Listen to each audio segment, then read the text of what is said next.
सत श्री अकाल जी, गुरु स्वीट्स। रानी sir, railway station कितनी दूर है तेरी दुकान से? ओ जी, ये कोई जानकारी केंद्र तो है नहीं। मिठाइयाँ बनाते हैं हम लोग यहाँ पर। आपको क्या चाहिए? बॉम्ब। बॉम्ब? ओ भाई साहब, एक तो दिवाली बड़ी दूर है और तुमने सुना नहीं क्या, ये मिठाई की दुकान है, मिठाई की। रानी सर, रेलवे स्टेशन पर बॉम्ब लगा हुआ है। ओहो, तो जाके खुद ही ले लेना वहां से, मेरी क्यों जान खा रहा है?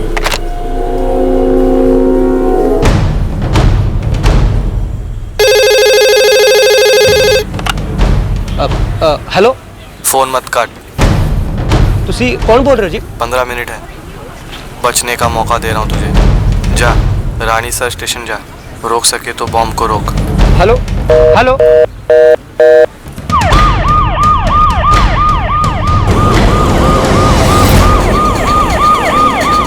सर जी, सारी आने वाली ट्रेनों को रोक दीजिए। बिना अफरा तफरी के प्लेटफॉर्म पर से सारी पब्लिक को बाहर भेज दो और सारे गेट बंद करवा दो। संभाल कर, लेकिन जल्दी प्लीज। दिल्ली मेल 10 मील की दूरी पर है। रेड सिग्नल दे दो ट्रैक पर, सारे रेड सिग्नल। अमृतसर एक्सप्रेस आगे नहीं बढ़ेगी, पहले से ही 2 ट्रेनें खड़ी हैं। वो कारण आपको बाद में बताएंगे, इमरजेंसी है।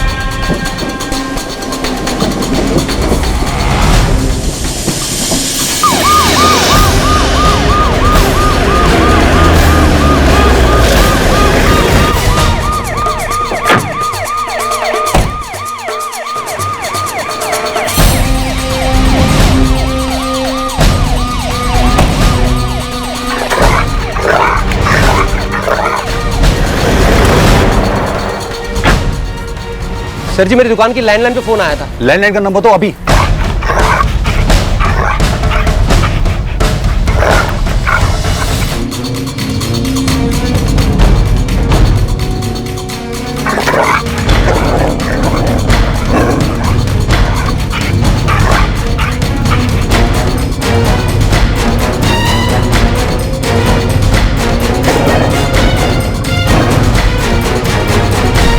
नो सर, अभी तक सेंसर्स ने कुछ पिक नहीं किया है, माइनर सिग्नल भी नहीं। कॉलर के हिसाब से सिर्फ 5 मिनट और बचे हैं ब्लास्ट होने के लिए।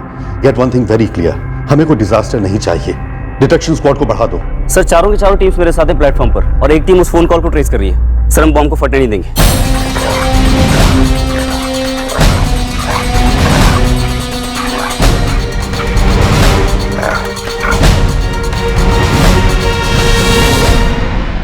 देखिए, आप इसे अपनी टॉप प्रायोरिटी पे रखिए, पूरी ताकत लगा दीजिए। It's a bomb threat.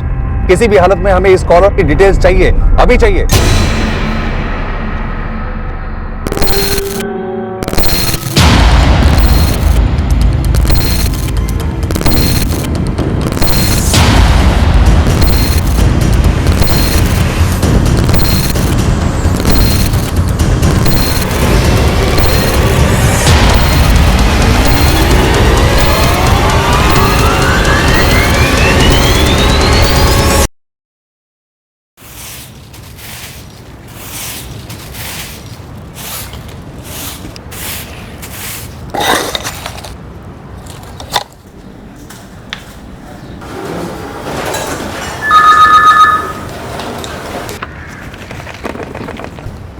Mukesh, सुनना।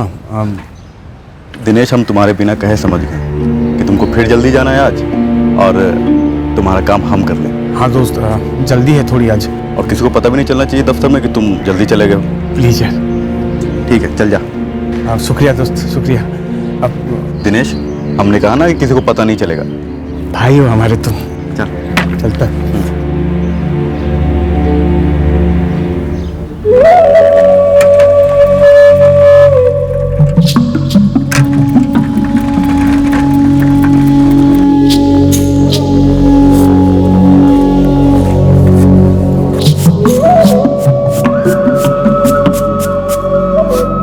भैया, ये रंग का बदबू हमसे बहुत नहीं सहा जाएगा। बस 10 मिनट और भाभी जी। अरे भाभी जी, कल तक दूसरा हाथ पूरा हो जाएगा। भैया, दूसरा हाथ हो ना हो, कल आखिरी दिन होगा, ये बता देती हूँ। काका मिट्टी उठा के वहां से वाह। मुकेश वाह। जी अजय भैया, बोलिए। अरे कब है? जब देखो तब नजर चुरा के खिसक जाते हो। एक सवाल पूछे तुमसे, तुम जवाब ही नहीं दिए। भैया हम लेट हो रहे हैं इसलिए। अब वही तो पूछ रहे हैं, काहे देरी हो रही है भाई? अब काहे जल्दी में लगे रहते हो? ये घर पर साफ सफाई कूड़ा कचरा का काम तुम ही करते हो का? एक बात समझाओ मुकेश, जब तहसील कार्यालय में तुम्हें झाड़ू लगाने में कोई दिक्कत नहीं होती है तो गांव का चौपाल भी साफ रखा करो ना भैया। तुम्हारी जो बड़ी सरकारी नौकरी है, यही का थोड़ा फायदा तो गांव को मिलना चाहिए, नहीं? अरे राम निहाल भैया, कहाँ चौपाल वोपाल, हम तो घर के भीतर की बात पूछ रहे हैं। पर लुगाई जो है घर पहुंचते ही थमा देती होगी ना झाड़ू पोछा। देखो मुकेश, देखो सच सच बताओ, शर्माओ नहीं। हेलो, हम चलते भैया, हमको लेट हो रहा है। अच्छा, अब जवाब कब दोगे? मुकेशवा,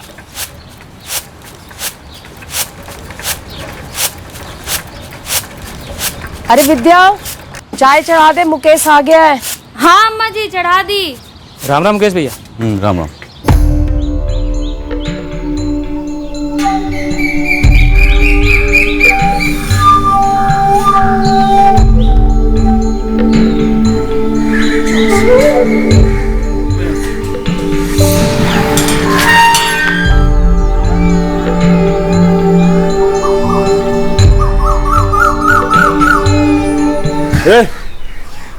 क्या हमारा लालू कहाँ है? भाग गया तेरा कुत्ता। कैसे भागा? जैसे कुत्ते भागते हैं, चारों पांव पर। लेकिन हमने उसके गले में अपना रुमाल बांधा था। तो कैसे भाग गया? और तुम उसको भागने कैसे दिए? अगला कुत्ता लाएगा ना तो अपने रुमाल के साथ साथ खुद को भी बांध लेना कुत्ते से। लालू हमारा कुत्ता है। अबे 2 कौड़ी का कुत्ता भागा है, कोई करोड़ों की जागीर नहीं चली गई है। और भाग गया तो भाग गया। और तुझे क्या लगता है हम तेरे कुत्ते के लिए अपनी वर्जिश छोड़ के उसके पीछे भागेंगे? इतना ही प्यार है तो जा ढूंढ ले गाँव में। लालू हमारा दोस्त है, हमको पता है कि तुम भी उसको छुपाए हो। क्या क्यों तुम उसके साथ, हमको बताओ। अबे तू चुप करता है या हम दिखाएं कैसे भागा तेरा कुत्ता? हाँ दिखाओ कैसे भागा। रुक तो।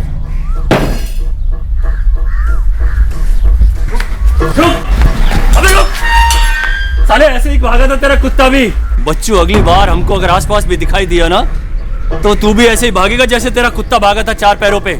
तेरा लंगोट खोल के तेरे गले में डाल के पूरे गांव में घुमाएंगे हम। भाग यहाँ से। बीज, खाद, पानी सब तबीयत से डाल दिया है। बस नजर रखनी होगी उस राम निहाल और राजा ठाकुर पर कि कहीं हमारी फसल फिर से बर्बाद ना कर दें। वो पुताई वाले भी बोल रहे थे, क्योंकि रास्ते में रोक कर पूछा गया है कि काहे काम कर रहे हैं उस घर में। पूरन भैया, वो लोग सुधरने से रहें और हमें रहना इसी गांव में ही है।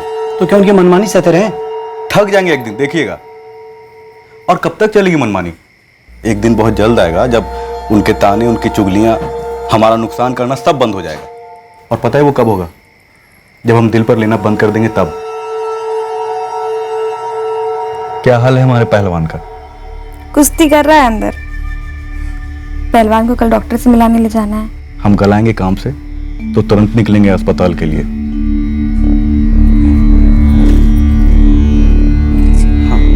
शाम को डॉक्टर के पास जाना है, याद है ना?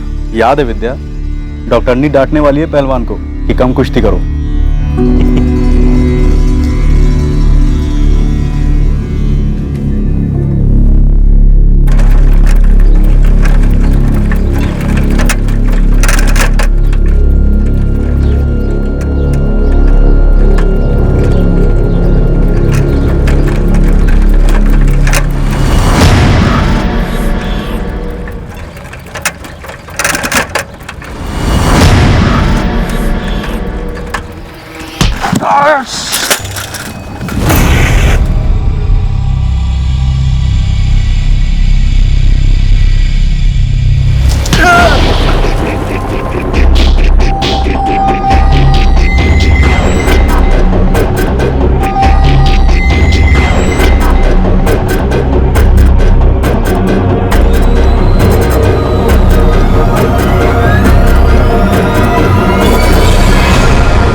कनेक्शन क्या था? बड़ा विचित्र कनेक्शन था, क्योंकि ये केस विचित्र लोगों का था। एक बॉम्ब, एक कुत्ता, एक सफाई कर्मचारी का मर्डर, ये केस था क्या? मुकेश कनौजिया का कत्ल 22 अगस्त 2016 को हुआ। उसकी मौत एक राह गुजरते आदमी ने रिपोर्ट की थी, उसके कत्ल के कुछ ही देर बाद।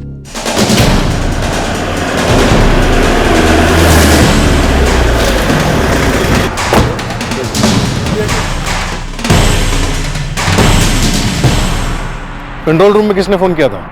हम ही फोन किए थे साहब। कौन है ये मुकेश कनौजिया है, यहीं पास में देवकुंज गांव है, वहां का रहने वाला है। चौरीपुरा जो तहसील है ना, उसके कार्यालय में सफाई कर्मचारी है।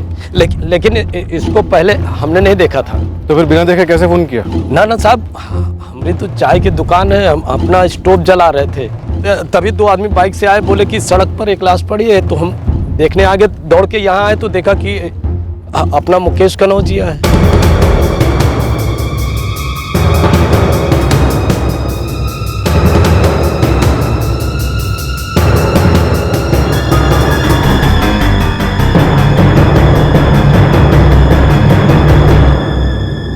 सर, ये मुकेश कनौजिया का एक बड़ा भाई भी है, उसे इन्फॉर्म कर दिया गया है। पर्स में कुछ नहीं मिला? नो सर, एकदम खाली है।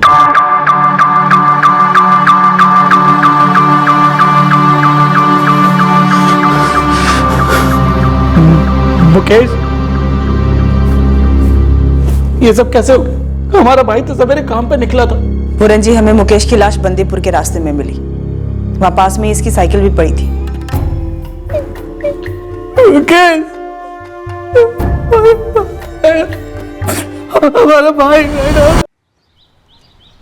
क्या हुआ पूरन? अरे कुछ बोल क्यों नहीं रहा है? क्या हो गया? अम्मा, अपना मुकेश। क्या हुआ उन्हें? अपना मुकेश नहीं रहा। क्या? दफ्तर के रास्ते बंदीपुर के पास उसकी लाश मिली है। क्या बकवास कर रहा है? हम अस्पताल से आ रहे, अपनी आंखों से देख के आ रहे, मार डाला किसी ने हमारे भाई को। मर गया हमारा भाई।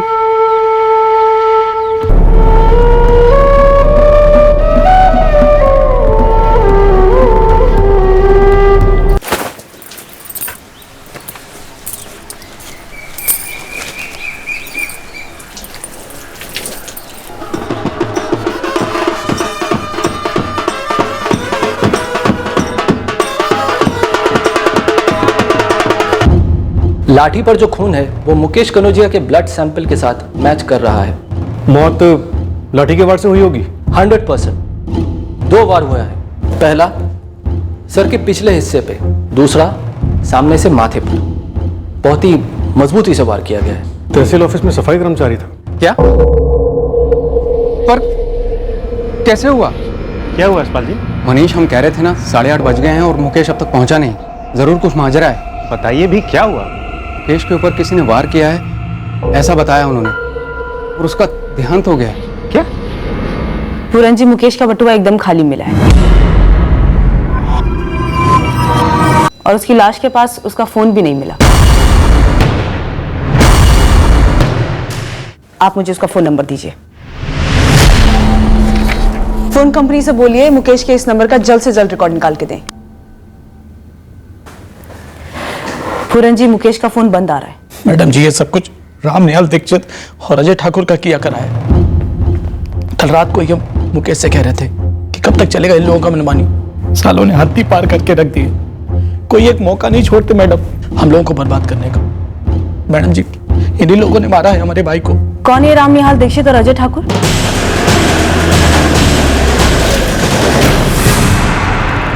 अजय ठाकुर? उनको पता था सबसे पहले हमारा इनाम घसीटा जाएगा, लेकिन हवलदार साहब हम सच सच चुप रहे। तुझे जो कुछ भी कहना है ना, चल के बड़े साहब से कहना। हाँ, लेकिन हम चल गाड़ी में बैठ। अरे मेरी बात तो सुन लीजिए। बैठ गाड़ी में बैठ। अरे ऐसा कोई बैर नहीं था हमारा मुकेश कनौजिया के साथ, और ना ही पूरन के साथ। बस पुरानी खींचातानी थी जो कर देते थे एक आध बार। खेतों में सुअर छोड़ देना, इसे तुम खींचातानी कहते हो?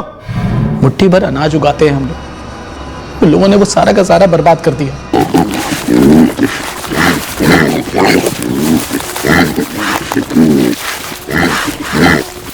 हम इन लोगों के खिलाफ लड़े मैडम, उनके पास पैसे की ताकत थी और गुरूर भी। उन लोगों ने हमारे खेत पे जानवर छोड़ दिए, पूरा खेत बर्बाद कर दिया। उसके बावजूद हम फिर बीज बोए, बड़ी मुश्किल से फसल उगी। तो एक रात तो लोगों ने खेत में पानी भर दिया, सारा का सारा फसल फिर बर्बाद हो गई।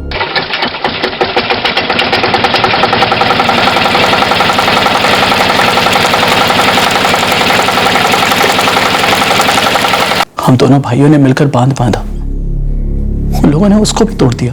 वो दोनों ऐसा क्यों कर रहे थे तुम भाइयों के साथ? जलते हैं वो लोग। हमारे बाप दादा उनके खेतों और घरों में काम किया करते थे, वो लोग जात पात खूब मानते थे। हम लोग तरक्की किए, उन लोगों से ये देखा नहीं गया, खासतौर से हमारे भाई की सरकारी नौकरी तहसील दफ्तर में।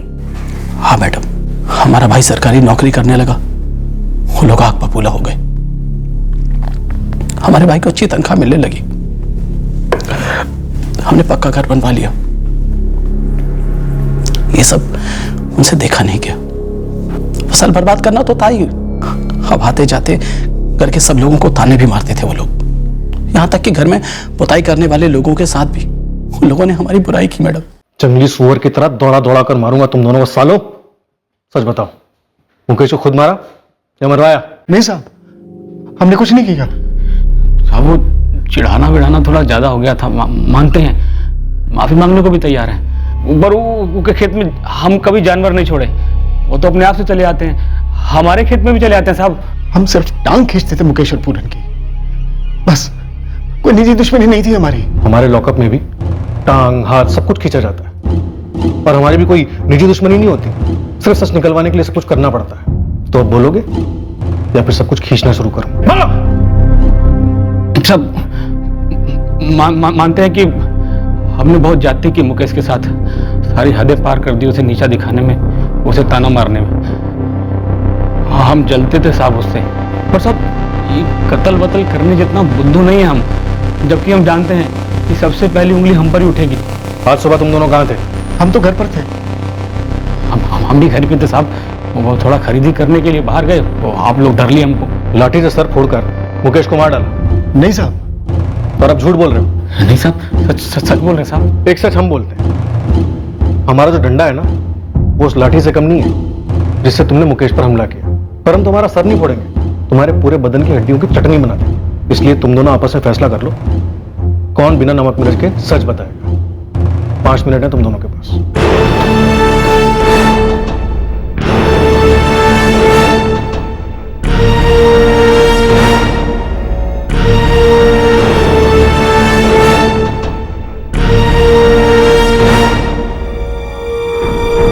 साहब ये अजय रामनिहाल दोनों झूठ बोल रहे हैं। कल सवेरे घर से निकल लिए थे, अब किससे मिलने निकले, कहाँ से निकले ये नहीं मालूम, लेकिन घर पे नहीं थे।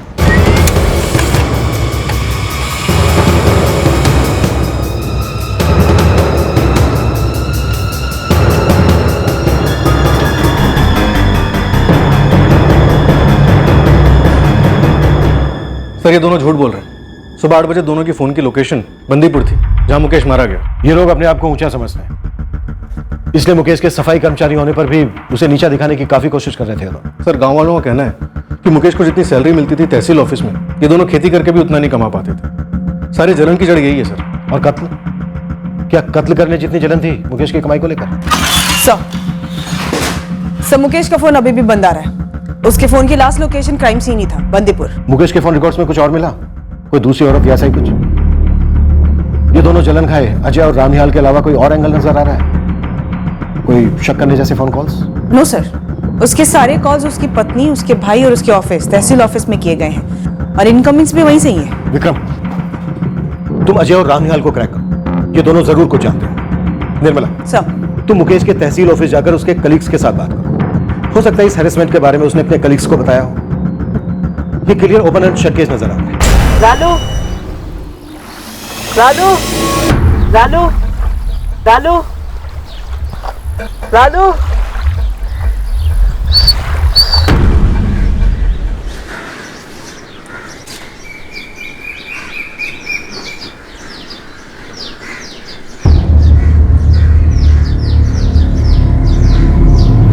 तू फिर आ गया कुत्ते।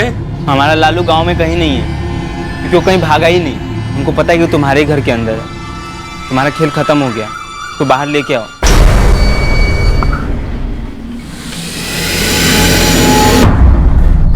डर क्यों रहे हो? लेके आओ लालू को बाहर। चल आजा। कहाँ? हमारे साथ अंदर चल, देते हैं तेरा लालू। कोई जरूरत नहीं है, तुम उसको बाहर लेके आओ, वो अपने आप दौड़ के हमारे पास आ जाएगा।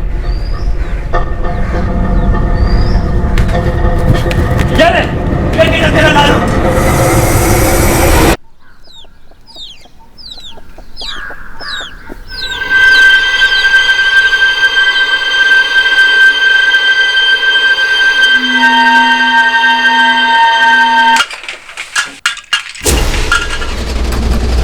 अरे कौन है रे?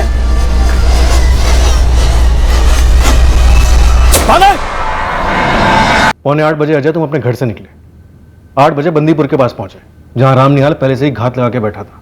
उसके बाद मुकेश वहां से निकला अपनी साइकिल पर और तुम दोनों ने उस पर हमला किया और उसे मार डाला। हम दोनों तो 7 बजे अपने घर से बाहर निकले और सीधा बाजार गए, जहां हमारा बिरजू के साथ कुछ काम था। 8:30 बजे हम लोग बिरजू के यहाँ से नाश्ता करके निकले। फिर हमें जाना था चौरीपुर और वो रास्ता जाता बंदीपुर होकर, और वहां हमने मुकेश को देखा। और वो क्या कर रहा था? डंडे से खुद की जान ले रहा था? नहीं साहब, सर वो काम तो कोई कर चुका था। मुकेश वहां पड़ा हुआ था, मरा हुआ। मुश्किल से 15 मिनट पहले तूने मुझसे कहा कि आज सुबह तू घर से निकला ही नहीं। झूठ बोला था साहब। मुकेश को घायल पड़ा देख हम इतने डर गए थे कि पूछो नहीं। तब हमें लगा कि सारा इल्जाम हम ही पर ही आएगा। तो मुकेश है? ये तो बहुत बुरी तरह घायल है। क्या करो रामनिहाल भैया? अजय, इसको अस्पताल लेके जाना पड़ेगा, तो बहुत खून बह गया है। इसको अस्पताल लेके जाएंगे तो फंसेंगे हम ही ना। और इसका भाई पूरम, सबसे पहला और आखिरी नाम हम दोनों का ही तो लेगा। अरे बैठो, इससे पहले कोई देख ले। मैं बैठो। तुम लोग पहले घर से निकले ही नहीं, उसके बाद कह रहे हो कि मुकेश को रास्ते में घायल देखा और भाग गए। तुम लोगों की कहानी में खेतों जितने बड़े गड्ढे हैं। एक काम करो, सच बोल दो, आसान रहेगा। बोलो, वो लाठी कहां से आई जिससे मुकेश पर हमला किया था? बिरजू की दुकान से? ये बिरजू नाम का कोई शख्स है ही नहीं साहब, बिरजू है। आप चाहो तो बिरजू से पूछ सकते हो।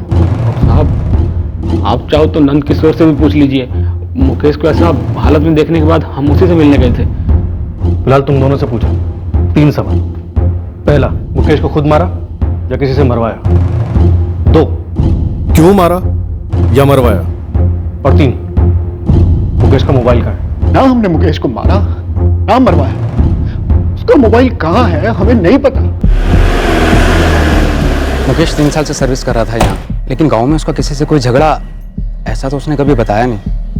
मैडम एक बात बता दूं, मुकेश अपने काम में अव्वल था। जी हाँ बिल्कुल, एक भी शिकायत नहीं थी किसी को उसके साथ। और दिन में 1 बार हो चाहे 10 बार, सफाई बहुत सफाई से करता था वो। और बुरी खबर सुनकर इतना बुरा लग रहा है कि हम आपको क्या बताएं मैडम। उसकी बीवी पेट से है, 5 महीने का पहला बच्चा। इस रामनिहाल और अजय पे तो हमें पहले से शक था। उसके खिलाफ हम सबूत भी ढूंढ रहे हैं। पर आप लोग हमें बताइए कि आप लोगों को क्या लगता है कौन हो सकता है? ऑफिस में किसी से कोई दुश्मनी? दिनेश तुम्हारी तो खूब जमती थी ना उससे। तुम्हें कभी कुछ बताया मुकेश ने? जी नहीं मैडम, कभी कुछ नहीं बताया उसने। और देखो, जात पात और ऊंच नीच के चक्कर में एक ऐसे सीधे आदमी का खून हो गया। हमें तो विश्वास ही नहीं हो रहा कि मुकेश नहीं रहा। हाँ सब आए थे, 22 अगस्त की सुबह अजय और राम निहाल दोनों यहाँ पर आए थे। हमारा सौदा हुआ, उसके बाद हमने आलू पूरी भी खाई थी साथ में बैठकर। इतनी सुबह सुबह ऐसा कौन सा खास सौदा होने वाला था? अजय और राम निहाल हमारे दोस्त हैं। नाश्ते पर मिलना तय हुआ था। उसके बाद उनके होटल के लिए लगने वाले माल का हिसाब भी देना था हमें। होटल? हाँ साहब, चौरीपुर के पास राम निहाल की एक पुश्तैनी जमीन है छोटी सी। अजय और रामपाल मिलकर वहाँ पार्टनरशिप में एक होटल बनाना चाह रहे हैं। ये लोग खालियात आए थे? हाँ साहब, बिल्कुल निहत्ते। पंचायत से लेकर पनवाड़ी तक गांव में सब जानता है कि अजय और राम निहाल को अपनी जात, खानदान वगैरह पर कितना गरूर है। अब बुरी बात तो है साहब, लेकिन सब गांव में कोई भी आपको कहेगा कि अजय और राम निहाल मुकेश का खून नहीं कर सकते। उनमें तनाव जरूर था, इसलिए मुकेश का खून का असर सिर्फ उन दोनों पर ही जाता। दोनों अजय और राम निहाल आए थे 22 अगस्त की सुबह, लेकिन एक बात कहूं साहब, दोनों का मिजाज कुछ बदला हुआ था, डरे हुए थे। वो इसलिए क्योंकि मुकेश कनौजिया का कत्ल करके वो लोग सीधा तुम्हारे पास आए थे नंदकिशोर। ऐसा हम कतई नहीं कह रहे, और ऐसा कहने वाले वो होते भी कौन। लेकिन एक बात कहूं साहब, दोनों दोस्त हैं हमारे। मुकेश की खून करने जैसी कोई दुश्मनी भी नहीं थी। हमारे पास सिर्फ सर्कमस्टेंशियल एविडेंस इन दोनों के खिलाफ। कत्ल के वक्त दोनों क्राइम सीन के काफी पास थे, शायद क्राइम सीन पर ही थे। सर, इसके अलावा हमारे पास कोई ठोस सबूत नहीं इस अजय और राम निहाल के खिलाफ। और सर, इन दोनों के अलावा मुकेश कनौजिया की किसी और के साथ दुश्मनी थी भी नहीं। बड़ी ईमानदारी और शिद्दत के साथ अपनी जिंदगी गुजर करने पे तुला था, और सर अपने पहले बच्चे के आने का इंतजार भी कर रहा था। वॉलेट में कितने पैसे थे? हमें तो वॉलेट खाली मिला था। क्या ऐसा हो सकता है कि वो कोई भारी रकम कहीं लेकर जा रहा था? लूट वजह हो सकती है इस अटैक के पीछे? नो सर, मेरी मुकेश के भाई पूरन से बात हुई। उसने कहा कि ज्यादा से ज्यादा 200 रुपए रहे होंगे।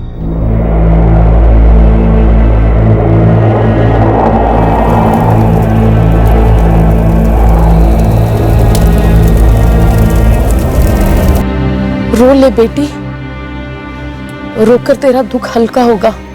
नहीं रोई तो ये बच्चे के लिए ठीक नहीं है। हमारे बारे में सोच, हमने तो अपना बेटा खो दिया। मुकेश ने इस सारे घर की शक्ल बदल दी थी। अब उसका बच्चा इस दुनिया में आ रहा है। ये तुम्हारी और हमारी जिम्मेवारी है ना, हमें ख्याल रखना होगा। रो ले बेटी, रो ले।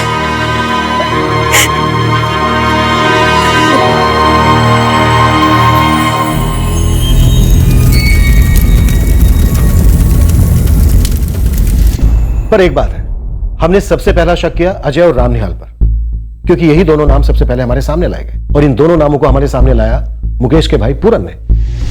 और सर्कमस्टेंशियल एविडेंस भी सबसे मजबूत इन्हीं दोनों के खिलाफ है। और सर, इन दोनों की मुकेश की फैमिली के साथ कश्मकश की हिस्ट्री भी रह चुकी है। क्या इनकी इसी हिस्ट्री का कोई फायदा उठा रहा है? क्राइम सीन के पास इन दोनों का मौजूद होना, जैसा कि ये खुद कह रहे हैं और इनके फोन रिकॉर्ड्स भी कह रहे हैं, ये महज इत्तेफाक हो सकता है। सर, हो सकता है ये दोनों बलि के बकरे हों। पिछले एक हफ्ते में हमने इनकी जम के धुलाई की, पर कोई महल सामने नहीं आया। या तो इनके दाग बहुत गहरे हैं या फिर इनके दाग है ही नहीं। सर, अगर प्लानिंग किसी और ने की है कि अजय और राम निहाल के नाम का बिल फाड़ना है, तो उस बंदे को इस दुश्मनी के बारे में भरपूर पता होगा। बिल्कुल। और ये बात पूरन कनौजिया से बेहतर कौन जान सकता है? मुकेश का बड़ा भाई। क्योंकि छोटा भाई तहसील वाली परमानेंट नौकरी से ज्यादा कमाता था। सर, तहसील ऑफिस में इस नौकरी की काफी अच्छी तनख्वाह है। मेरी ऑफिस में बात भी हुई, वहाँ पता चला कि अगर कर्मचारी की डेथ हो जाती है तो वही जॉब सबसे पहले उसकी इमीडिएट फैमिली को ऑफर किया जाता है।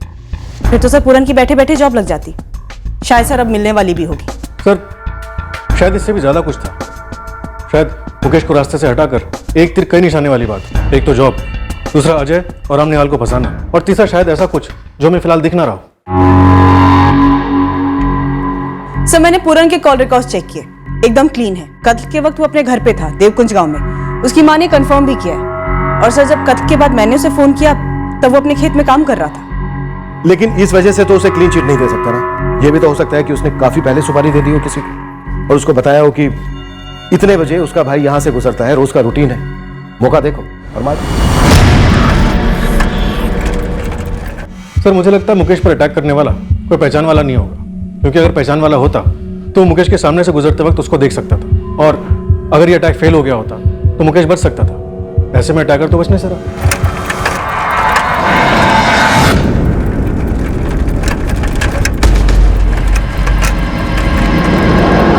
सर, इस कत्ल के पीछे अजय हो, राम निहाल हो, दोनों हो, या फिर खुद पूरन हो, एक बात तो साफ है कि लाठी चलाने वाला कोई अजनबी था, कोई किराए का, किसी देवकुंज से, चौरीपुर से, या फिर आसपास के किसी दूसरे गांव से। अजय और रामनिहाल को रिलीज कर दो। उनसे कहो कि उनके खिलाफ कुछ नहीं मिला है, वो जा सकते हैं। ये दोनों प्रोफेशनल क्रिमिनल्स तो है नहीं, कोई ना कोई गलती जरूर करेंगे ये सोचकर कि ये दोनों अब शक के दायरे से बाहर हैं। Right sir.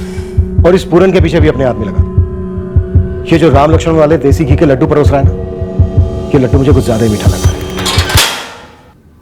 आ जाओ, शायद तुम लोग सच बोल रहे हो, तुम्हारे खिलाफ कुछ मिला नहीं, इसलिए तुमको रिहा कर रहे हैं।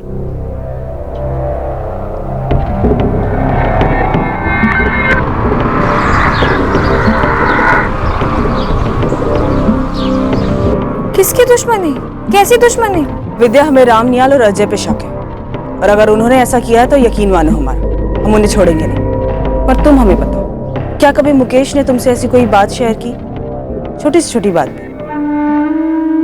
बस काम पे जाता और वापस लौट आता। जब से उसकी नौकरी लगी थी हमारे दिन और अच्छे हो गए थे। उसकी तो किसी के साथ कोई दुश्मनी भी नहीं थी। हम दोनों तो बस सपने देखते थे, अपने आने वाले बच्चे के, उसके और हमारे भविष्य के। हमारे तो सारे सपने ही चूर-चूर हो गए। अरे भाई, हम तो बस पुताई का काम कर रहे थे, अब घर के अंदर का महाभारत हो रहा है, ये कहानी हम कैसे बताएं आपको? अरे महाराज, हमें तुम्हारी कहानी वानी में कोनो इंटरेस्ट नहीं।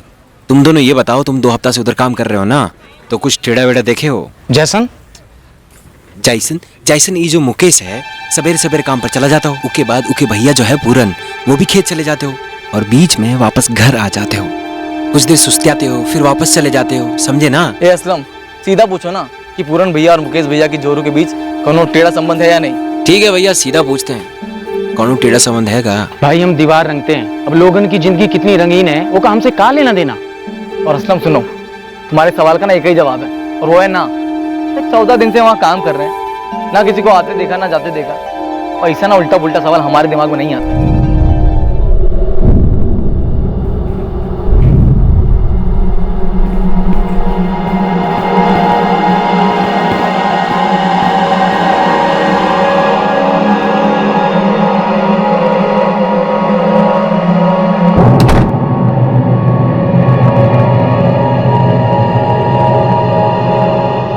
ये आप क्या बोल रही है मैडम? दूसरी औरत मतलब कौन दूसरी औरत? दिनेश, अगर हमें ये पता होता कि कौन दूसरी औरत, तो क्या हम तुम्हें यहाँ बुला के सवाल करते? मुकेश के जीवन में क्या कोई दूसरी औरत थी? देखो, हमें उसके कॉल रिकॉर्ड से कुछ नहीं मिला है। दिनेश, तुम मुकेश के अच्छे दोस्त थे, मुकेश का मर्डर हुआ है, और अगर ऐसा कुछ है जो तुम छुपा रहे हो तो अभी वक्त है बताने का, बता दो। नहीं मैडम, हमको कोई दूसरी औरत का नहीं पता मुकेश की जिंदगी में, और हमको लगता भी नहीं कि ऐसा हो सकता है कभी। वो तो अपनी लुगाई से बहुत प्यार करता था। हमको तो लग रहा है मैडम, ये दुश्मनी ऊंच नीच का मामला ही है। वो आप बता रहे थे ना, वो अजय और रामनिहाल, ये उन्हीं का कराया होगा मैडम। ये ऊंचे लोग रौन देते हैं दूसरों की जिंदगी, उनको कोनो फर्क नहीं पड़ता है।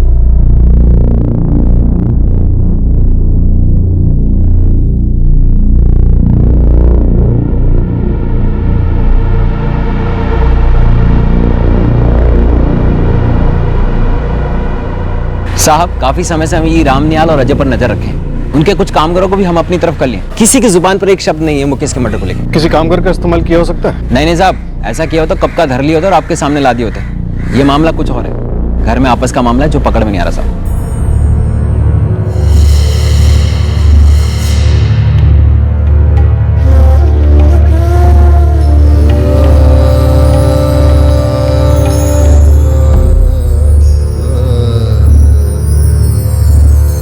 सर, ये केस कुछ ज्यादा ही अटपटा नहीं है। एक छोटे से गांव में मर्डर होता है और हमारे सामने एक भी क्लू नहीं है।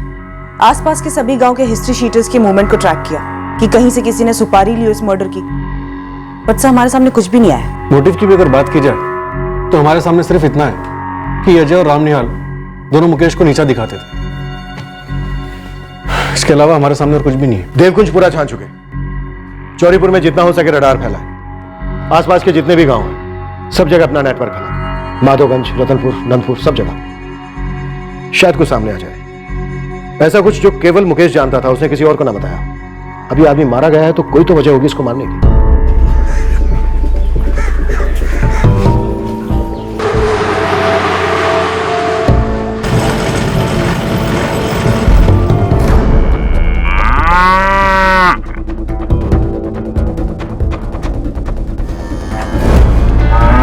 छोटा सा तबेला है इस परिवार का। बनवारी निशा का छोटा भाई, वही सारे जानवर संभालता है। तो आप कह रहे थे कि मुकेश की मौत की खबर सुनकर ये परिवार बहुत खुश हुआ था। अब आप हमारे मुंह में शब्द तो ना ठूसिए। अरे हम तो ये कह रहे थे कि हमारे पूरे माधवगंज का एक एक आदमी जानता है कि मुकेश की मौत से ये परिवार बिल्कुल दुखी नहीं हुआ, मानो उनके दिल की कोई इच्छा पूरी हो गई हो।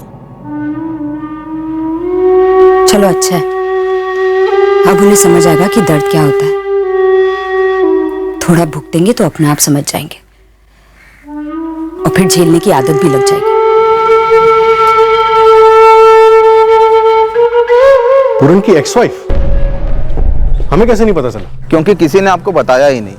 पूरन की पत्नी का नाम निशा है, यहाँ माधोगंज में रहती है अपने मायके में। बाप का नाम लाला रजक है। एक छोटा सा तबेला है इनका, जो छोटा भाई बनवारी चलाता है आजकल। बाप रिटायर ही है समझो। और बता क्या निकल सकता है इस एंगल से? एंगलों का तबेला है समझो, जितना खींचोगे उतना निकलेगा। एक सुराग तो आप अभी नोट कर लो कि पूरे माधोगंज में ये रजक परिवार क्या बोलता फिर रहा है। क्या न्याय हुआ है? मुकेश की मौत के साथ न्याय किया है ऊपर वाले ने। अब पूरन के पूरे परिवार को असली दर्द का मतलब समझ आएगा। बटुए से 200 रुपए जितनी मामूली रकम गायब, एक मोबाइल फोन गायब, लेकिन साइकिल वहीं छोड़ दी। अगर इरादा सिर्फ लूट का होता तो साइकिल क्यों छोड़ता? साइकिल भी लेकर जाता, वो तो भागने में भी काम आती और थोड़ी महंगी भी बिकती। सर, कातिल ने विक्टिम का चेहरा बिगाड़ने की भी कोशिश नहीं की और बटुए से उसने आईडी कार्ड्स भी नहीं निकाले। सर, कोई निजी दुश्मनी, गुस्से का मामला लगता है। वार जिस मजबूती के साथ किया गया, मारने वाले का इरादा गुरु हत्या का रहा। एक बात तो पक्की है, मरवाने वाला चाहे कोई भी हो, लेकिन मारने वाला कोई अजनबी पेशेवर था। एक काम करते हैं, पूरन की पत्नी एक्स पत्नी तक पहुंचते हैं और उसके बाद पूरन तक, साइड बाय साइड। पता तो चले हमसे इतनी बड़ी बात छुपाने के पीछे राज क्या है।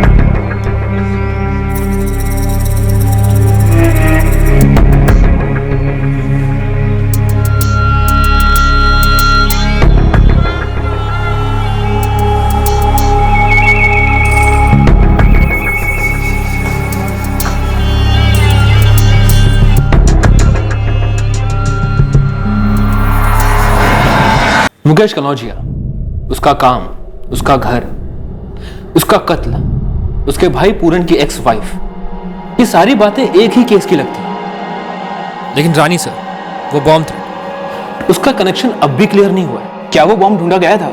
डिफ्यूज हुआ करेक्ट टाइम पर? वेल, जिस फोन से बॉम्ब थ्रेट कॉल आया था वो कॉल ट्रेस हो गया।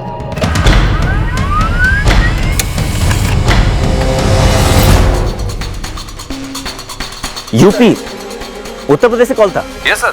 नंबर उत्तर प्रदेश का है, फिलहाल मोबाइल स्विच ऑफ है। सर्विस प्रोवाइडर को हमने इस नंबर के डिटेल्स तुरंत देने के लिए ऑर्डर्स भेजे सर। सर्विस प्रोवाइडर से कहो कि तुरंत से तुरंत भी अगर कुछ होता तो उतनी जल्दी हमें डिटेल चाहिए। यहाँ लोगों की जाने दांव पर है। मुकेश कन्नौजिया मर्डर केस में अब भी 2 अहम प्लेयर्स हमारे सामने आने बाकी थे, जिनका क्राइम सीन और क्राइम के टाइम दोनों के साथ था।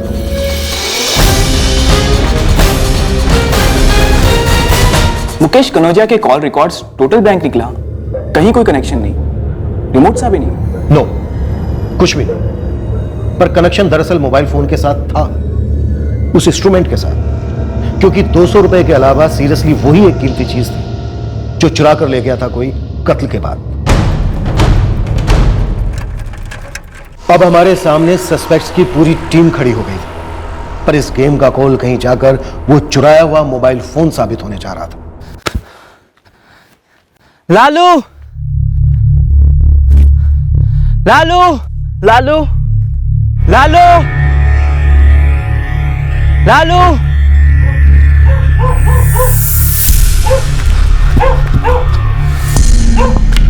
लालू। क्या कर रहे हैं कुंदन भैया? अभी तक उस कुत्ते का भूत सवार है। भूत भूत नहीं है वो, लालू नाम है उसका, दोस्त है हमारा। पता नहीं, मिल ही नहीं रहा। हाँ जानते हैं, और सारा गांव भी जानता है।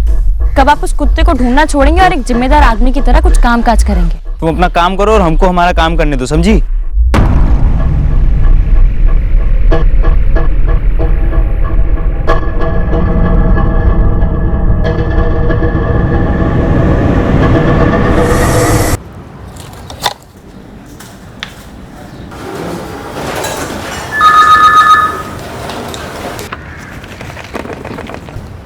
मुकेश, सुनना, दिनेश हम तुम्हारे बिना कहे समझ गए कि तुमको फिर जल्दी जाना है आज।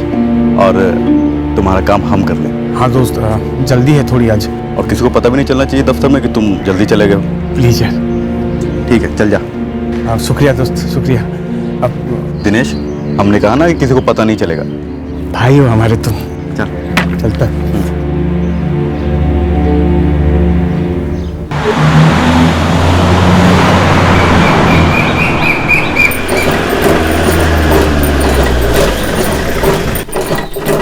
निशा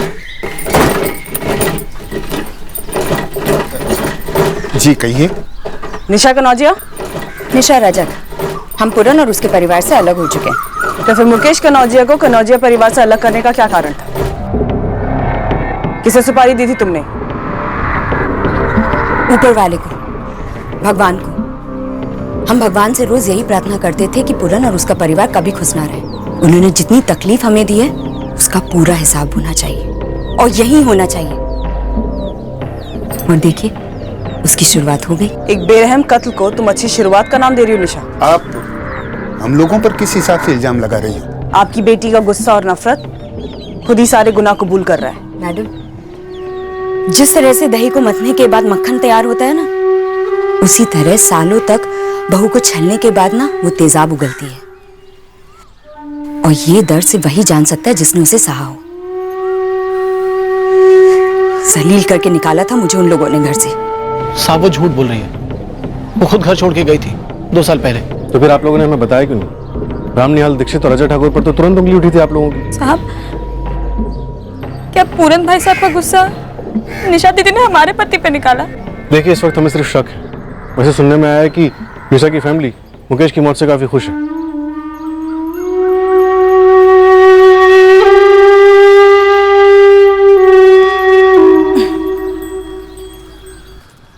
अरे निशा, दूध उबल गया, कहाँ चली गई तू? आई।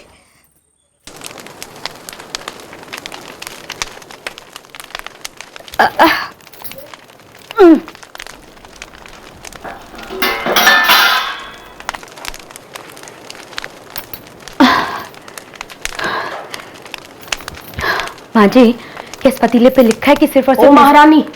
काम काज तो होता नहीं है तेरे से, जुबान बहुत लड़ाती है तू। आप एक काम कीजिए, पूरन ही अपने लाडले मुकेश से कह के ना चश्मा बनवा लीजिए। तब आपको दिखेगा कि आपकी बहू 6 महीने पेट से है। जो औरतें पेट से होती है ना, वो ससुराल में नहीं रहती, वो मायके में जाकर रहती हैं। और तू कोई न्यारी नहीं है जो पेट से हुई है, समझी?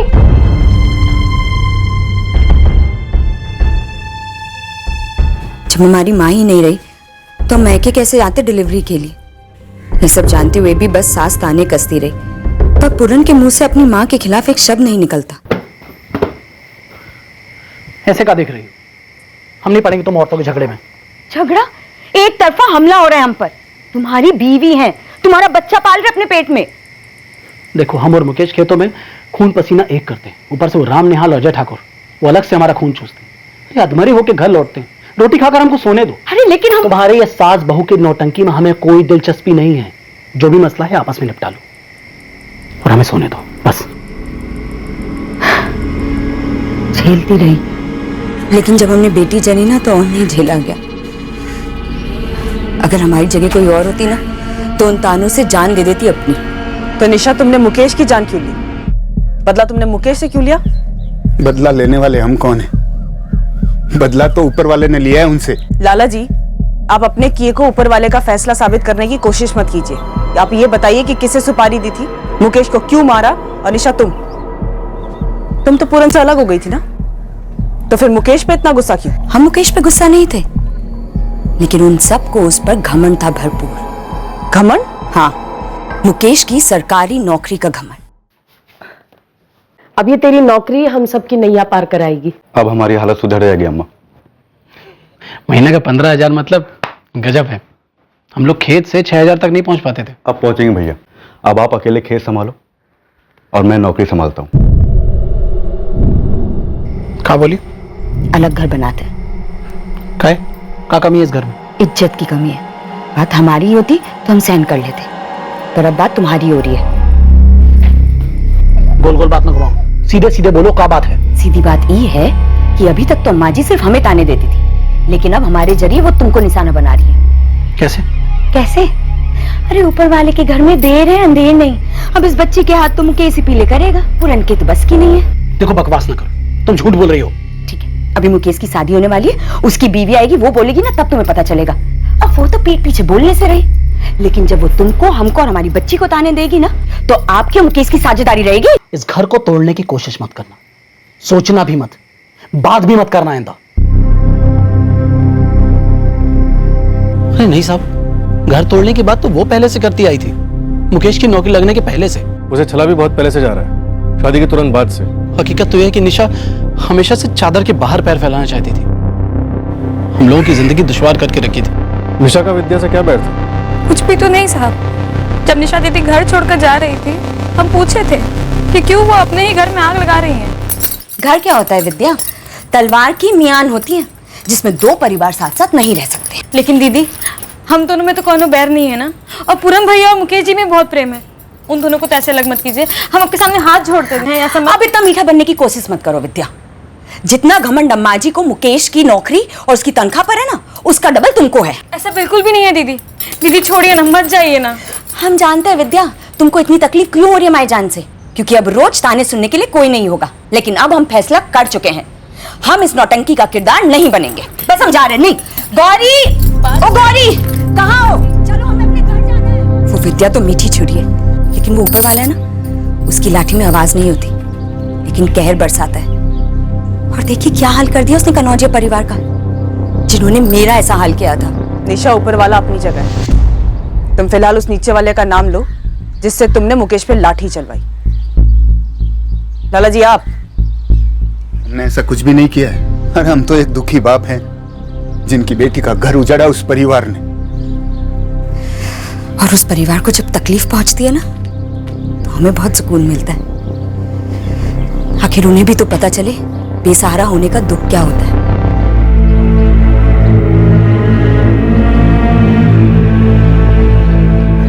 दुश्मनी हमसे थी तो हम पे निकालती, हमारे निर्दोष भाई ने निशा का क्या बिगाड़ा?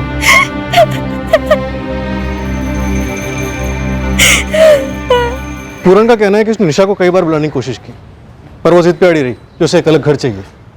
पिछले साल ही डिवोर्स हुआ। पूरन ने निशा को एलिमनी भी दी थी, जो कि देने में मुकेश ने मदद की होगी। सर ये निशा, इसके अंदर कनौजिया परिवार को लेकर इतना कूट कूट के गुस्सा भरा हुआ है। सर स्ट्रॉन्ग डाउट आ रहा है, जरूर निशा ने कोई गेम खेला है। अगर गेम खेला है तो और खिलाड़ी भी होंगे।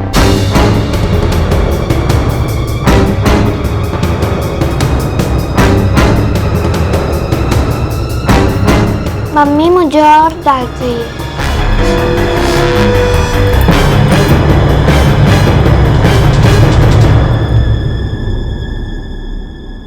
निशा, उसके पिता और उसका भाई, इन तीनों के फोन रिकॉर्ड्स निकलो। Yes sir. वैसे एक बात खटक रही है, पूरन ने अजय और रामनिहाल का नाम झट से लिया, लेकिन निशा के नाम पर वो खामोश रहा। यस सर, काफी चौंकाने वाली बात तो है ये।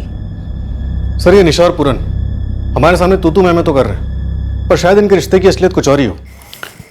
विद्या, डॉक्टर ने विटामिन की दवाई दी है, खाने के बाद खाना है, भूलना मत। अपना ख्याल रखना विद्या, बच्चे पर कोई आंच ना आए।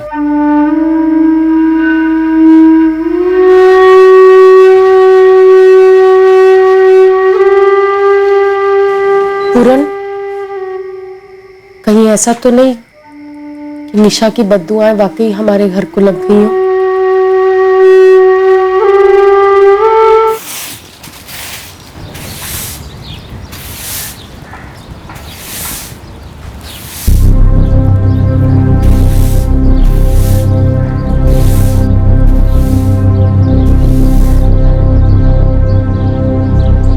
मैडम आप बार बार पूछ रही थी इसलिए एक बात याद आई, मुकेश कनौजिया की। कैसी बात मनीष? मुकेश की तरह ही एक और सफाई कर्मचारी है, दिनेश पाल, जो मर्डर के दिन छुट्टी पर था। इस मुकेश कनौजिया और दिनेश पाल के बीच में कोई झगड़ा था क्या? मैडम सामने से कभी कुछ नजर नहीं है, बस मैं ऑफिस में अटेंडेंस रजिस्टर अपडेट कर रहा था तो देखा मैंने, सोचा आपको बता दूं। Thank you Manish. साहब वैसे तो इस बात पे मैं ज्यादा ध्यान नहीं देता, लेकिन एक खटकने वाला इत्तेफाक है साहब। बाबा निगम नाम है? हाँ, इसी नाम से फेमस है। अरे भैया, वो जो गांव के बाहर बरगद का पेड़ है ना, निगम बाबा उसी पेड़ के नीचे बैठे रहते थे।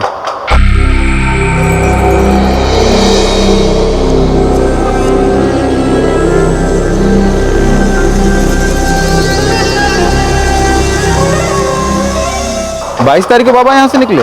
हाँ, अरे बाबा जब गांव से जा रहे थे तो मैं मिला था उनको।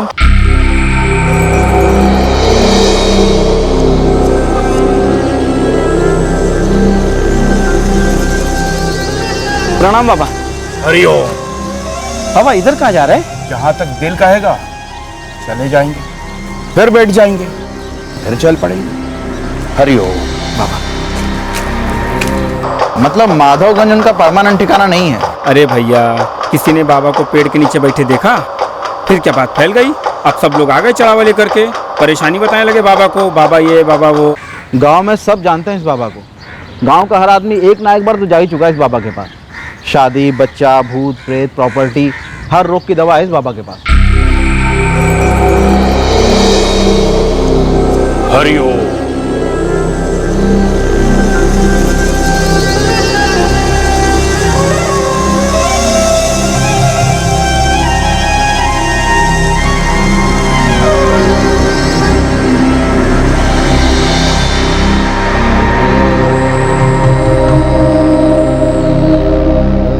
हमारी नज़र में आया कहें कि बाबा इस गांव का नहीं है, बस अचानक आता है, दरबार लगाता है और अचानक ही गायब। और उसी दिन गायब जिस दिन मुकेश मारा गया। तंत्र मंत्र का चक्कर बोल रहे हो? ये निशा की फैमिली उसके पास गई हो सकती है? अब हो सकता है ना साहब, लेकिन साहब आप उसे ढूंढोगे कैसे? मोबाइल तो रखता नहीं है, जहाँ भी जाना बस पैदल ही चल देता है। जादू से अगर हवा में भी गायब हो जाए ना, तब भी उसे ढूंढ लेंगे।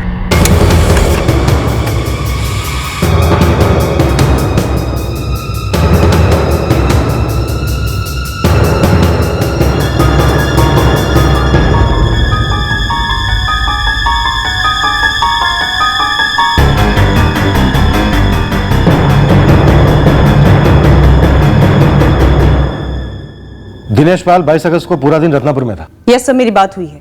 सुबह सुबह ये चौरीपुर से रत्नापुर के लिए निकला था। बीच में बंदीपुर भी पड़ता है जहाँ पे मुकेश का मर्डर हुआ था। सर टाइम भी मैच होता है। अजय और रामनिहाल के पास भी कोई ना कोई बहाना जरूर होगा। सर इसका तो पता नहीं, अभी बात नहीं हुई है। बट सर मर्डर के दिन क्राइम सीन से होकर गुजरना, इन्वॉल्वमेंट की तो पॉसिबिलिटीज हैं। सर निशा और उसकी फैमिली के फोन रिकॉर्ड चेक किए, कुछ भी सस्पिशियस नहीं मिला। ये हमारे सस्पेक्ट लिस्ट की टॉप पर है, नजर रखो इनको। अजय और रामनिहाल पर भी। सब दिनेश पाल को भी स्कैन करते हैं। जान लेने जैसा क्या हुआ होगा इन दोनों के बीच, और ऊपर से ये बाबा निगम कहेगा। ये काम करते हैं, इन दोनों पे काम करते हैं।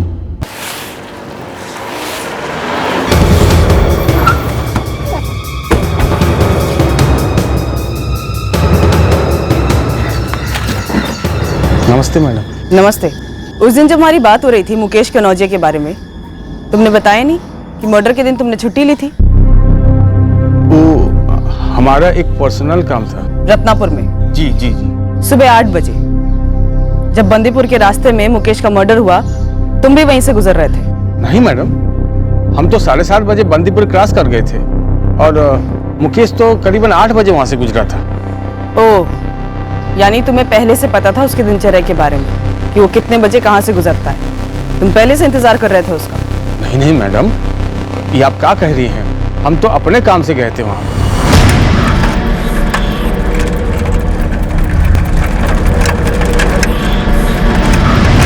रत्नापुर में क्या काम था? पर्सनल काम से गया था। पर्सनल काम का नाम भी होगा ना? तुम नहीं बताओगे? तुम्हारी बीवी से पूछ लूं? अरे नहीं नहीं मैडम। क्या नहीं? तुमने तो अपनी बीवी को बताया नहीं कि तुमने छुट्टी ली है, रत्नापुर गए हो।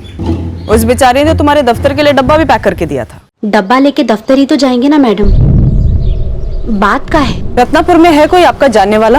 रत्नापुर में नहीं तो मैडम, आखिर बात का है? बात कुछ नहीं है, बस ऐसे ही जानना था। उस दिन सुबह ऑफिस में टेंशन चल रही थी, तुमने छुट्टी ली थी। मुकेश रिपोर्ट नहीं कर रहा था, सफाई कर्मचारी कोई था नहीं ऑफिस में। मैडम आप गलत दो चार कर रही हैं। मुकेश दोस्त था हमारा, उसके मर्डर में हमारा कोनो हाथ नहीं है। मैंने तो ऐसा कुछ कहा ही नहीं। मैं तो पूछ रही हूँ दिनेश, रत्नापुर में क्या है? कौन है उधर?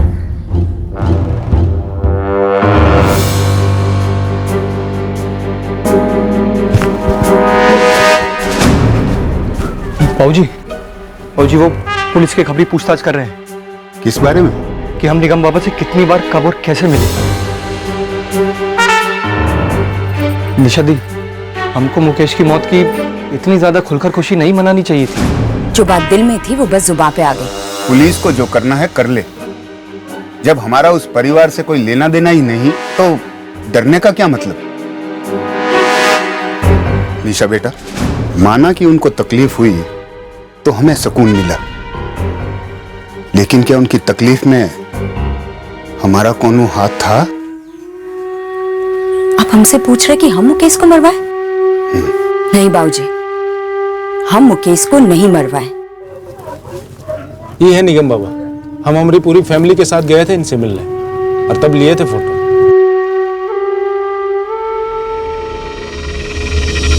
ये पूरन मुकेश है ना, इसको हम बचपन से ही जानते हैं। इनका बाप बचपन में ही गुजर गया था। हम निशा को भी जानते हैं, जिसका पूरन से तलाक हो गया है। हम विद्या को भी जानते हैं, जो मुकेश की पत्नी है। अरे यार, जो तुम सवाल किए हो विद्या के बारे में, कोई भी सुनेगा तो हिल जाएगा। विद्या तो मुकेश की पत्नी थी ना, उसका पहला बच्चा भी होने वाला है, फिर वो कैसे मुकेश को? रमदार बाबू, वो कहते हैं ना, प्रेम और जंग में सब कुछ जायज है, फिर अवैध प्रेम भी तो प्रेम ही होता है ना। पर वो दोनों तो भाई थे, पूरन मुकेश। उनके बीच रिश्ते भी काफी अच्छे थे। उनके बीच में त्रिकोण मुश्किल लगता है। दिनेश, सबसे पहले हमें तू ये बताएगा कि तू रत्नापुर क्यों गया था। उसके बाद हम उसका पुष्टिकरण करेंगे, फिर तुझे हरी झंडी देंगे कि तूने मुकेश कन्नौजिया का मर्डर किया है या नहीं किया है। वरना हम समझेंगे कि तुम दोनों की कोई दुश्मनी थी, इस वजह से तूने मुकेश कन्नौजिया को मार डाला। शायद उसके फोन में कुछ था, क्योंकि वही एक चीज है जो गायब है। सर, हमारी कोई दुश्मनी नहीं थी मुकेश से। तो फिर हमारे साथ क्या दुश्मनी है जो बता नहीं रहा है कि रत्नापुर क्यों गया था? कत्ल हुए 1 महीना बीत चुका है, लेकिन हमारे पास कोई ठोस लीड नहीं है। ये बाबा कत्ल के दिन से गायब है। साहब, ये जो बाबा निगम है ना, ये जादू टोना वाला बाबा है। ऐसे लोगों को पकड़ना मुश्किल नहीं होता, मक्खी की तरह पब्लिक पहुंचती है इनके पास। तुम भी पहुंच जाओ जल्द से जल्द। यहाँ से भदोही तक जितने भी गांव, जितने भी कस्बे हैं, हर जगह तस्वीरें फैला दो। आरती नाम है उसका। आरती क्या? पूरा नाम, फोन नंबर, एड्रेस? मैडम, वो शादीशुदा है। शादीशुदा तो तू भी है। तभी तो मैडम सब, हम उसका पति किसान है। भदोही खाद लेने गया था तो आरती ने हमको घर बुला ली।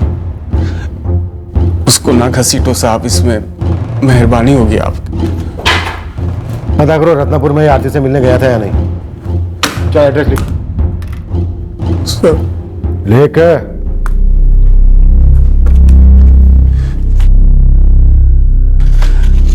मैडम साहब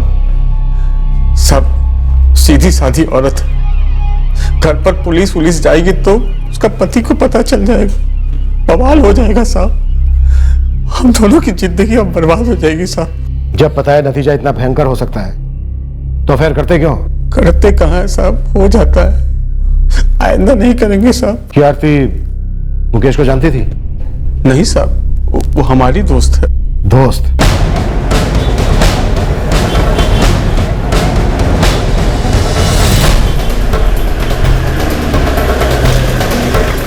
ए सुनो जरा,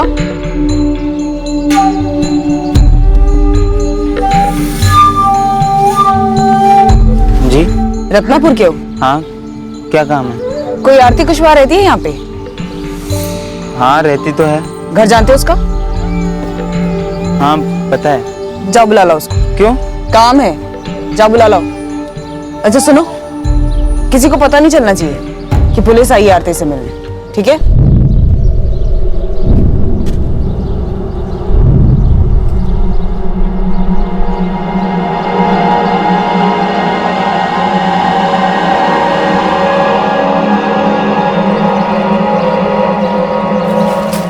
जी, हम आरती।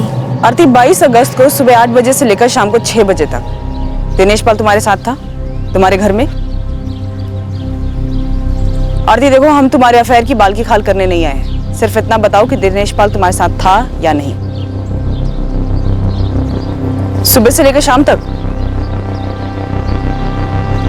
किसी मुकेश कन्नौजिया को जानती हो तुम?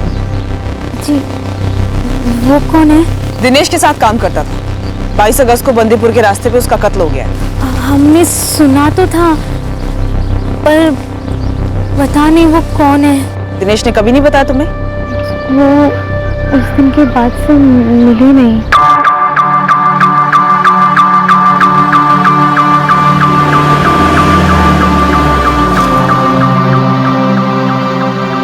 सर आरती ने कंफर्म तो किया कि दिनेश उसके साथ था, लेकिन मुकेश का नाम सुनते ही हड़बड़ा सी गई। सर शायद मुकेश को जानती हो। सब कह तो रहे हैं कि मुकेश सही और सीधा आदमी था, पर हो सकता है दिनेश और आरती को मुकेश से कोई खतरा हो। उसका फोन भी गायब है। सर ब्लैकमेल वाला एंगल? क्या मुकेश दिनेश और आरती को ब्लैकमेल कर रहा था? क्या उनका कोई वीडियो क्लिप या कोई फोटोग्राफ था उसके फोन में? ब्लैकमेल से तंग आकर ब्लैकमेलर का कत्ल। अरे नहीं साहब, आरती बिल्कुल नहीं जानती मुकेश को। तो मुकेश कनौजिया के फोन में क्या था? ऑफिस का किसी का कुछ, जो मुकेश कनौजिया जानता था, जिसकी वजह से उसे मार डाला और वहां से उसका फोन गायब कर दिया। नहीं साहब, हमको कुछ नहीं मालूम साहब। अरे उस दिन हम छुट्टी लेकर के आ गए, हम पूरा फंस गए साहब। आरती के पति को पता चल गया तो वो भी तकलीफ में आ जाएगी साहब। मर्डर हुआ है दिनेश, और हम कल्प्रिट की तलाश कर रहे हैं मुकेश कनौजिया के मर्डर में। जिंदगी तकलीफ में नहीं, बल्कि जिंदगी खत्म हो गई है। हमने निशा और उसके परिवार पर 24 घंटे निगरानी रखी। निशा के भाई बनवारी की मोटी बैकग्राउंड फाइल बनी, एक एक डिटेल एंटर। पूरन और विद्या के एंगल पर भी उतने ही जोश से लगे रहे। क्या ये कनौजिया खानदान के घर के अंदर रचा गया षड्यंत्र था? हमारे पहले मुख्य आरोपी राम निहाल और अजय को भी हमने रडार से बाहर नहीं जाने दिया, और मुकेश कनौजिया का कली दिनेश पाल पर से भी नजर हटाई नहीं गई। सर 2 महीने हो गए और हम वहीं के वहीं। बटवे से जो 200 रुपए निकाले गए, अगर हम उसे छोड़ दें तो अटैक के बाद सिर्फ फोन चोरी हुआ, जो अभी तक ऑन नहीं हुआ। मैंने पूरन से पता भी किया था, काफी सस्ता फोन था। पर जिंदगी इतनी सस्ती नहीं होती है ना विक्रम, वो भी एक ऐसे आदमी की जो अपनी जिंदगी के साथ साथ अपने पूरे परिवार की जिंदगी मेहनत करके संवारने में लगा हुआ था। मुकेश एक दिन सुबह टाइम पर अपने काम पर निकलता है और बीच रास्ते में धड़ाम, खत्म। जिंदगी इतनी भी सस्ती नहीं हो सकती। सर मुकेश का पहला बच्चा इस दुनिया में कभी भी आ सकता है, और उस बच्चे को हम न्याय नहीं दिला पा रहे हैं। हमने एक से एक पेचीदा केस सोल्व किए, लेकिन इस केस में एक भी मूवमेंट फॉरवर्ड नहीं हुई अभी तक। आई थिंक सर हमारे सामने जरूरत से ज्यादा ही एंगल आ गए हैं जिन्हें हम अभी तक टटोलते आए हैं।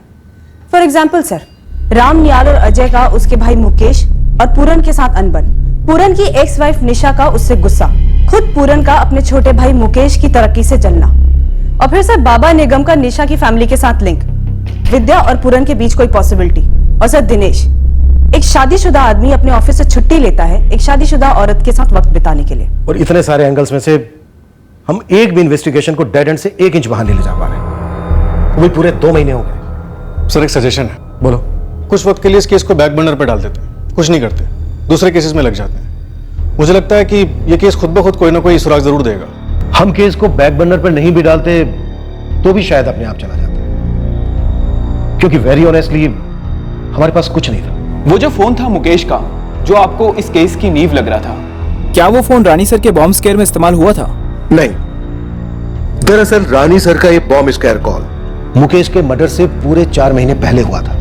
इस बॉम्ब स्केयर केस का हमारे केस के साथ कोई डायरेक्ट कनेक्शन नहीं था, पर हाँ एक लिंक जरूर था।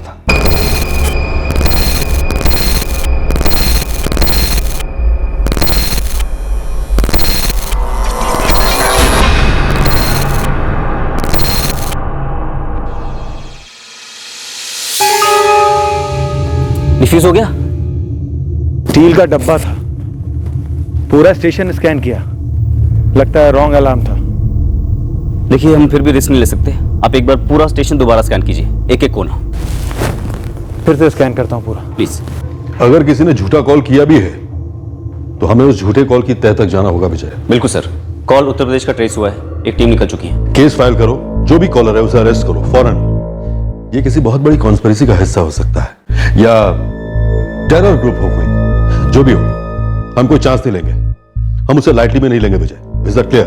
Right sir. जो मोबाइल फोन मुकेश कनौजिया की किलिंग के बाद गायब हुआ था, वही फोन इस केस की अहम कड़ी बन चुका था, और वो कड़ी जब जुड़ी हम सबके होश उड़ गए।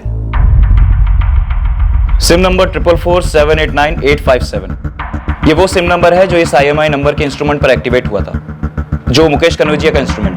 कब एक्टिव हुआ? 1 घंटा पहले। इस नंबर की डिटेल्स कब तक भेज सकते हो? 1 घंटा दे दीजिए, फोन कंपनी से डिटेल्स निकलवानी पड़ेगी।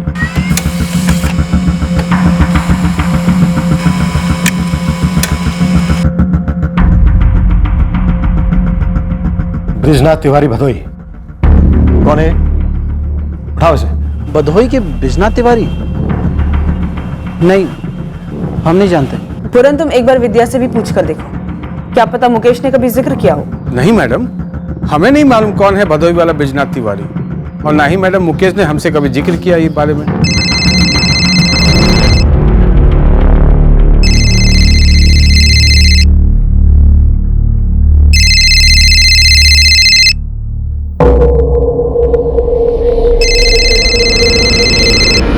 हेलो, कौन बोल रहा है? आपने फोन किया है तो आप बताइए आप कौन बोल रहे हैं? ये नंबर ब्रिजनाथ तिवारी के नाम पर रजिस्टर्ड है ना?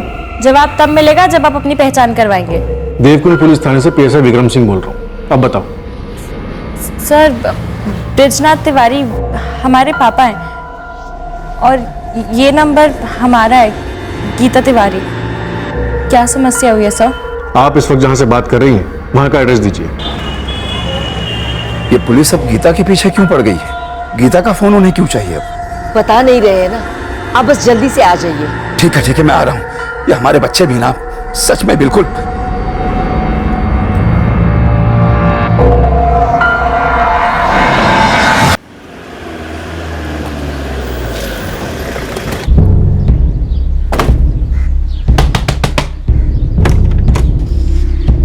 गीता कहाँ है? फोन दो अपना। ये फोन कहाँ से आया तुम्हारे पास? हमने अपने कुंदन भैया से लिया था, आज सुबह ही लिया था। कुंदन भैया, वो फोन दीजिए, हमारा फोन खराब हो गया, हमें अर्जेंट है। दिखाई नहीं दे रहा है तुमको, नाश्ता कर रहे हैं तो फोन तो नहीं कर रहे हैं ना, दो ना। पहले हमने लालू को ढूंढ के लाओ, फिर मिल जाएगा तुमको। आपका लालू भाग गया अपनी लाली के साथ। आप फोन दे रहे हैं या नहीं?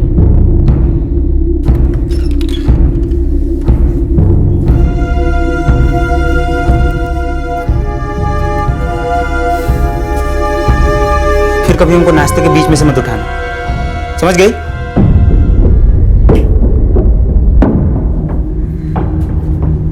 हमने फोन चार्ज किया और अपना सिम डाल दिया। ये फोन तुम्हारे कुंदन भैया को कहाँ से मिला? पता नहीं कहाँ से मिला। कुंदन कहाँ है इस वक्त? वहीं नदी किनारे होंगे अपने लालू को ढूंढते हुए। ये लालू कौन है? उनका कुत्ता है, खो गया कुछ टाइम पहले, रोज उसे ही ढूंढते हैं।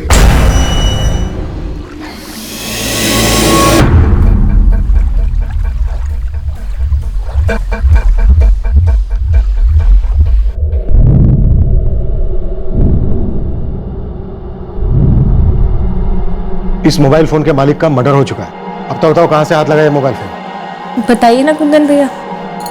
बता देना कुंदन।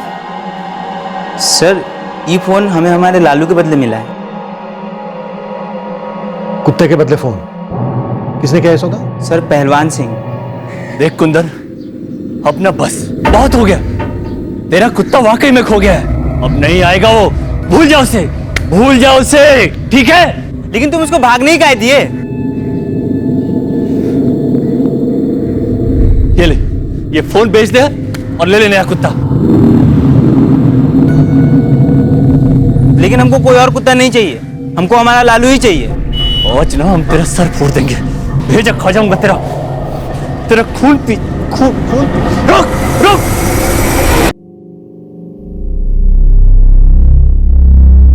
ये पहलवान सिंह गांव का अखाड़ा चलाता है? सर, सारी गलती इस गीता की है, इसी की वजह से हमारा लालू खो गया। इसको कुत्ते पसंद नहीं है ना, तो इसीलिए इसने हमें हमारे घर में लालू को रखने नहीं दिया।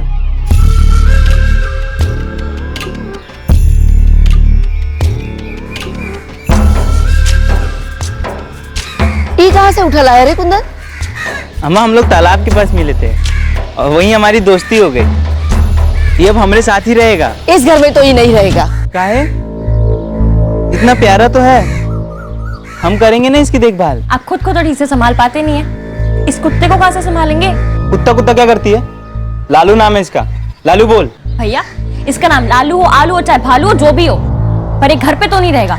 और तब तक तो बिल्कुल नहीं रहेगा जब तक आप ठीक से रहना नहीं सीख लेते। जा जा, तू कौन है मुझे बीच में बोलने वाली? ठीक है, फिर पापा बोलेंगे जो बोलना है। लगाए फोन पापा को, अभी लगाए।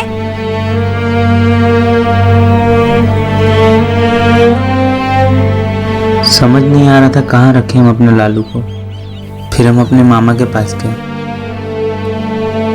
इसका देखभाल कौन करेगा? ये टट्टी करेगा, पेशाब करेगा, इसे कौन साफ करेगा? हम नहीं करेंगे। मामा मामी हम करेंगे ना, हम रोज आके काम कर देंगे लालू का। देख कुंदन, तू आज तो बोल रहा है, 1-2 दिन आएगा भी, उसके बाद क्या? कौन करेगा इसका? हम करेंगे ना मामी। देखिए हमने अपना रुमाल भी बांधा है लालू पर, रख लीजिए इसको प्लीज।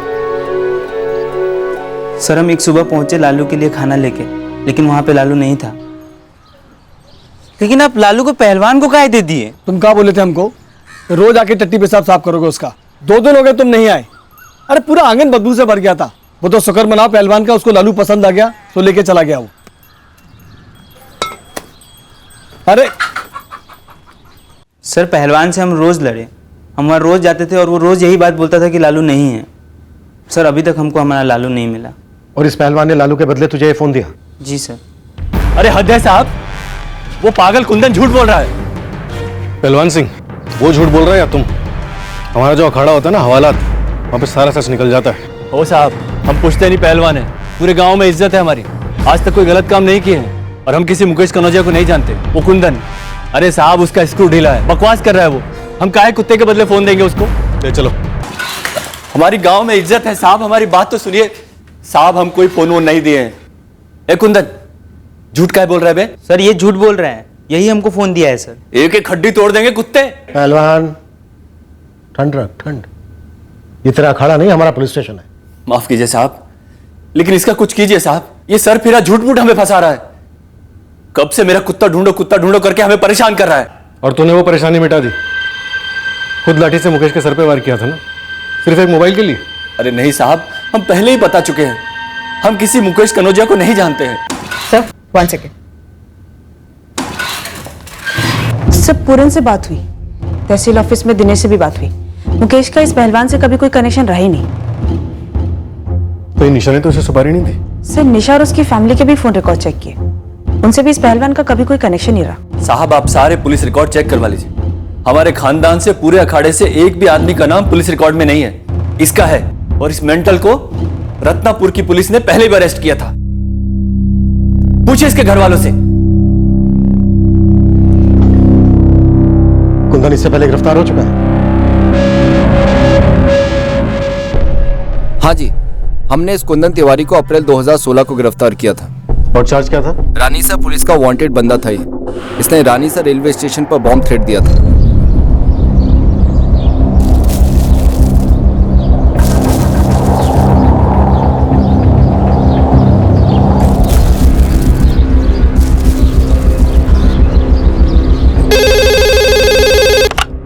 सत श्री अकाल जी, गुरु स्वीट्स। 15 मिनट है तेरे पास, बचाने का मौका दे रहा हूँ। रानी सर रेलवे स्टेशन जा और रोक सके तो रोक ले बॉम्ब को फटने से। क्यों कुंदन, क्यों? तू जानता है कितनी तकलीफ हुई यहाँ की पुलिस को और पब्लिक को, कितना नुकसान उठाना पड़ा रेलवे को। तू बोलेगा या फिर डंडे से बुलवाऊं मैं? सर हम तो ऐसे ही देख लिए थे मिठाई दुकान का नंबर, हमको लगा कि नंबर है तो बात कर लेते हैं, घुमा दिए नंबर। स्टेशन पर बॉम्ब होने की धमकी को तू बात करना कहता है? हाँ, कितनी बात होती है? रानी सर की पुलिस ने इसकी जमकर धुनाई की थी और बाद में सख्त वार्निंग के साथ छोड़ दिया था। गीता, ये मोबाइल फोन तुम्हारे कुंदन भैया के पास कब से था? सच बताना। सर हमें नहीं पता, कुछ महीनों से शायद। दरअसल कुंदन भैया हमारा फोन गुमा दिए थे, जिसके बाद हमने उन पर बहुत चिल्लाया था। अरे हमको तो गेम खेलना था और हमारे पास फोन है ही नहीं। भैया आपको फोन नहीं दिया गया है, जानते हैं काहे? क्योंकि आप ना टाइम पास के लिए वो बम फटने वाले फोन ही घुमाते हैं। याद है ना आपको? पुलिस ने चेतावनी दी है, अगर अब की बार आपने ऐसे कोई हरकत की तो आपके साथ साथ पापा को भी अरेस्ट कर देंगे। अरे लेकिन वो तो बहुत पहले की बात है। 4 महीने पहले की बात है भैया। अब आप क्या करेंगे, कैसे करेंगे, हमको कुछ नहीं पता, पर हमको हमारा फोन चाहिए बस। घुमा दिए है ना तो ढूंढ के लाइए, पर लाइए। सर इतना जोर से चिल्लाई हम पर, बहुत गुस्सा आ गया था हमको। एक तो उम्र में छोटी है हमसे गीता, ऊपर से ऐसे थे। सर आप ही बताइए, ऐसे चिल्लाना सही है? कुंदन तुझे फोन कहां से मिला? और दूसरे दिन ही कुंदन भैया हमको ये फोन लाके दे दिए। ये लो फोन। इतना सस्ता फोन आप ही रखिए इसे, हमारा स्मार्टफोन था, हमें वही चाहिए। खुद तो स्मार्ट हो नहीं, स्मार्टफोन का कहाँ अचार डालोगी? रखना है रखो वरना भाड़ में जाओ। हे राम, अब समझ आ रहा है कि कहाँ से फोन उठा लाए होंगे वो। सर, हमें सच में ये फोन नहीं चाहिए था, लेकिन आज सुबह जब हमारा फोन खराब हो गया और हमें अर्जेंट था, इसलिए हमने ये फोन लिया। कुंदन, क्या वो ये आदमी था जिसे तूने मार डाला? सर हमको तो खाली फोन चाहिए था और उसके हाथ में फोन था।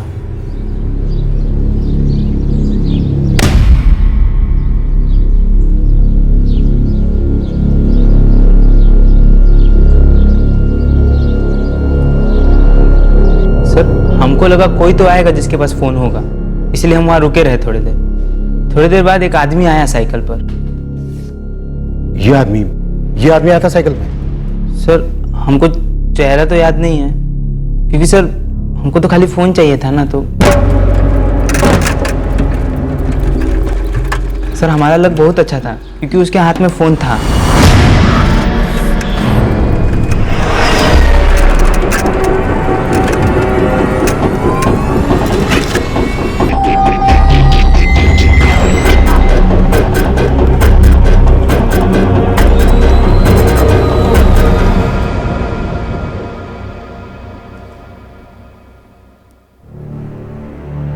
सिर्फ एक मोबाइल फोन के लिए?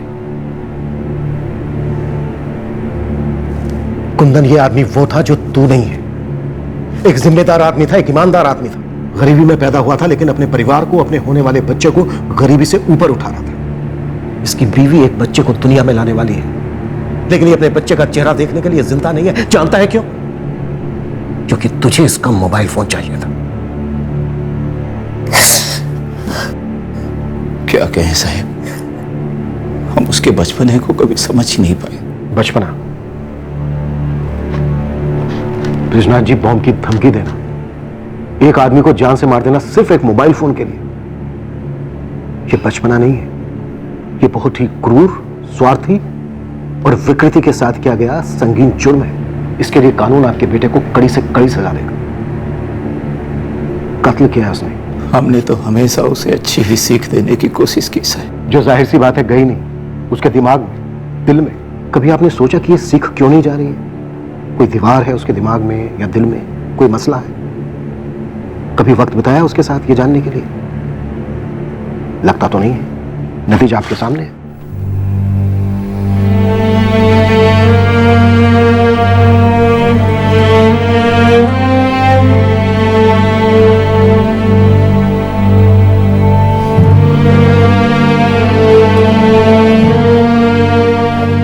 पुलिस ने सब के चक्कर में का खुलेद निकाला भाई।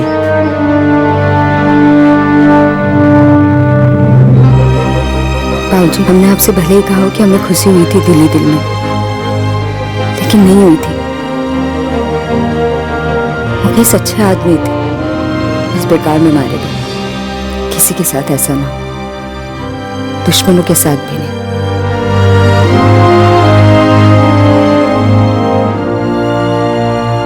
एक आपसी रिश्ता, एक पुराने रिश्ते की खटास, एक कास्ट का एंगल, एक एक्स्ट्रा मैरिटल अफेयर और एक बाबा वाला एंगल। मतलब आधा दर्जन एंगल की बाल की खाल हुई और केस निकलता है एक अज्ञात आदमी द्वारा रैंडम किलिंग, वो भी सिर्फ एक मोबाइल फोन के लिए। जैसे रेयरेस्ट ऑफ रेयर केस होता है, वैसे एब्सर्ड की हद से भी ज्यादा एब्सर्ड केस मालूम होता है। इतना विचित्र, इतना बेहुदा, इतना एबनॉर्मल। किसी भी कारण के लिए जब कोई हत्या करता है तो एक तरीके से एबनॉर्मल ही है, क्योंकि हत्या नॉर्मल हो ही नहीं सकती। इस किस्म का बर्ताव एक सिग्नल देता है एबनॉर्मलिटी का, अजीब अंदर पनपने वाले गुस्से का, ऐसी हरकतों का जो दूसरों की नॉर्मल जिंदगी को डिस्टर्ब कर जाए। जब भी कोई बहुत छोटी चीज के लिए बहुत बड़ी जिद पकड़ देता है तो उस मसले के साथ साथ उस व्यक्ति को भी संबोधित करना बहुत जरूरी होता है। इसमें की गई लापरवाही या देर बहुत महंगी साबित हो सकती है, न सिर्फ उन एबनॉर्मल बर्ताव करने वाले लोगों के लिए बल्कि उन मासूम लोगों के लिए भी जिनका दूर दूर से उससे कोई वास्ता नहीं है। ये एक बहुत बड़ी नाइंसाफी है जो कतई होनी नहीं चाहिए। इस तरह के और भी एपिसोड देखने के लिए हमारे चैनल को सब्सक्राइब करें और बेल आइकन दबाना ना भूलें।